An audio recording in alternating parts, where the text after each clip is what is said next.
Hello everybody, and welcome once again to another edition of Inside the Headset. Here we are, week 4, game 5.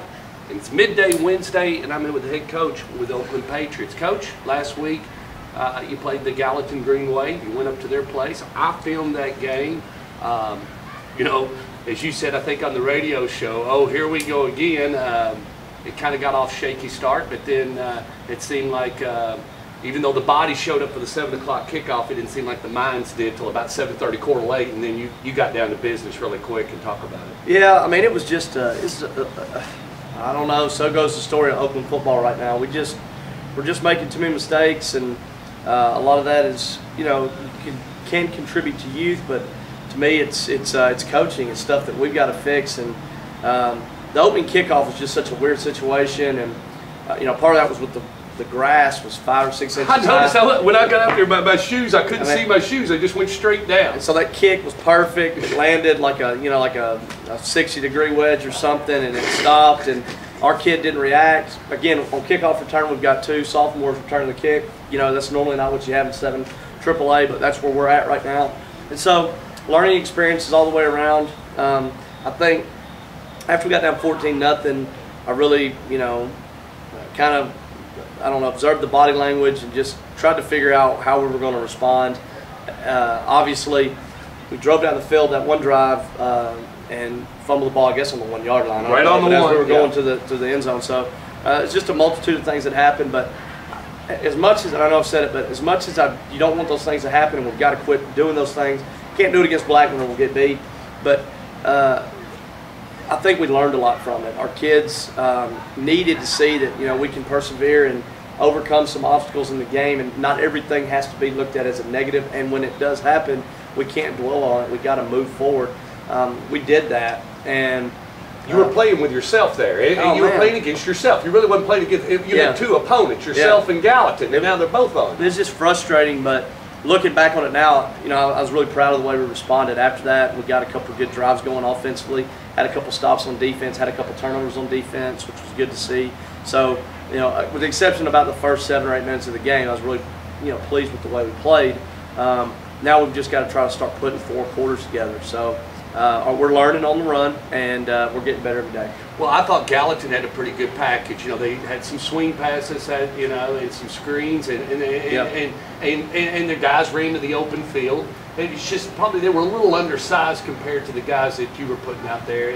But other than that, not that bad. I'm just saying, it just pound for pound, just looking at it across the line. No, they definitely had some good-looking kids and very athletic. I just felt like, as you know, one of the strengths of our team should be our offensive line. It should be. You should have a great guy. Yeah, and we're still trying to figure out the pieces, who are the best people to put in there. We started a sophomore at right tackle Friday, Jack Jones, who's been playing tight end. He's been banged up all fall.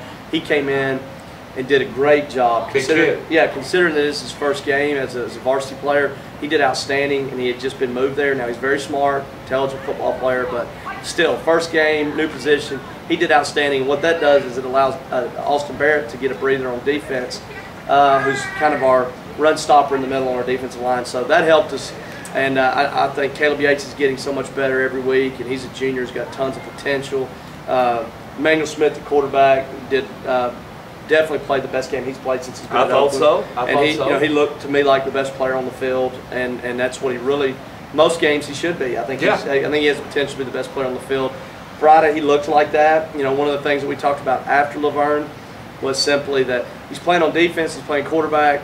You know, obviously you saw Friday night he's going to play receiver sometimes. Yes, sir. When he's in the game, he's got to be touching the ball, and I think the offense has got to revolve around what he's doing. Not to say anything about any of our tailbacks or receivers, but he's got to touch the ball more. And after Laverne, we said, you know, hey, it's time to start getting him involved. He did a great job. He had a lot of fun. I don't think he put any pressure on himself. He just went out and played, and he played his best game. So that was big for us. The other quarterback had a good game. Rhett did a great job. Rhett Stacy's doing an awesome job for us on offense as well. And, you know, we're going to continue to grow that package. I think when Emmanuel's not in it, Rhett can do so many things. He can't do everything that Emmanuel can do, but he does so many things well that we need to utilize him. If nothing else, to give Emmanuel a rest, because he can't come off the field on defense, and he doesn't want to come off the field on defense. So I guess Emmanuel's biggest problem right now is he doesn't want to come off the field, and He's got to learn the rest. He's got to learn to get the rest so that he's still capable of playing strong in the fourth quarter. But Rhett's doing phenomenal, and I still think, with the addition of McDaniel at wide receiver sometime and having Kyle Oliver, who's a sophomore, 6'4", nice good size out there. And putting McDaniel out there at 6'2" and go up and jump. You got two very rangy, long kids that can go up and get the ball. So that helped because Rhett can throw the football. So it's a good problem to have. We're fortunate, and I think we're managing it very well. So let's put that game in the books, and you got one tomorrow night. And I'm sure a lot of people will be in here, and of course, the game on Friday, of course, one of them is going to lose, but they're both 4-0. But this one is a little bit different. Coach Adelot said in his show on Saturday that, regardless, this isn't the biggest game of the season for them. It's a little different situation for tomorrow night. Between you and Blackman, you guys. I think so. I mean, it's a turning point. You guys got to do something. Both teams have to do something right. Yeah, the only thing I would say about the game is obviously they're 3-1, we're 2-2. Right. I do think there's a lot of similarities in our football team, not only because of the style of play, and I think Coach Chet Owens and I are pretty similar. Philosophy. Yeah, but I think they have a lot of young guys who are trying to figure out who their best people are. We still are. He's playing a lot of guys on defense. We still are. Two quarterbacks. They're playing two quarterbacks. We're playing two quarterbacks. So there's a lot of similarities. I'm sure Coach Shad would say the same thing. I think he knows it's not a secret. I think probably it'll come down to who wins the battle up front on both sides of the ball. The only thing that's different than the past is, yes, it is a big turning point because both of us are 0-1 in district play, but really district play doesn't mean as much. They don't mean anything. You got to have W's. You got to have W's. So whether it's a district game or not, you got to have the W.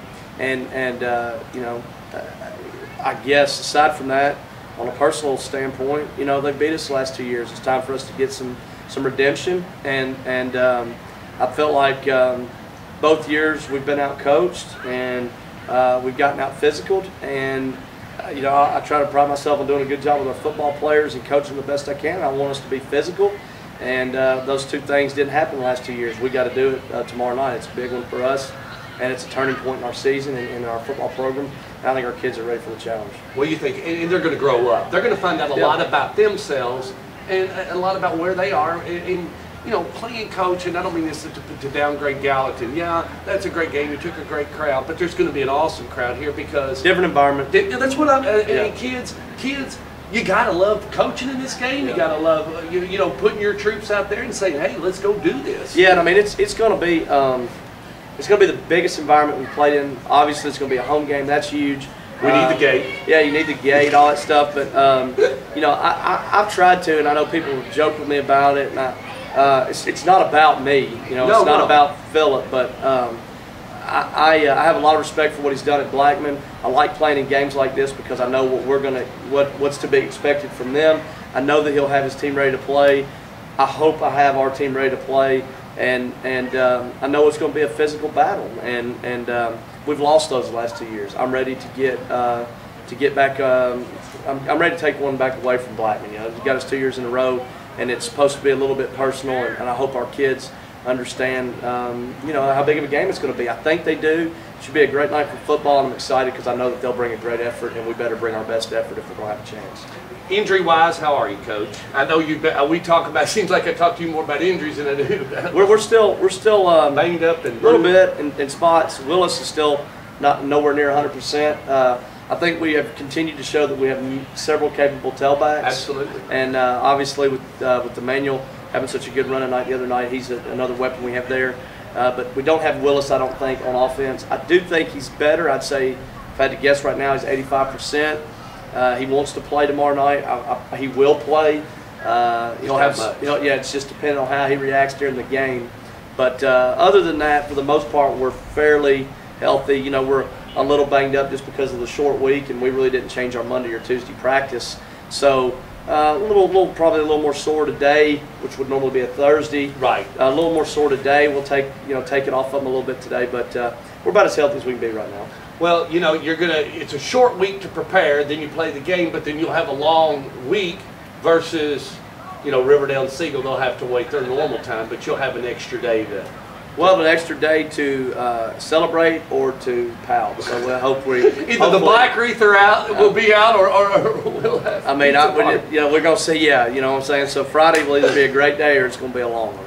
Well, we'll find out if I call over here and you're not here. Then We'll see. All right. Well, let's do it up tomorrow night. I'll be here early, of course, and everybody else come out. It's the Oakland Patriots, Blackman Blaze, here tomorrow night at Patriot Field. Code Red. Code Red. Yeah. Code Red. 7 o'clock.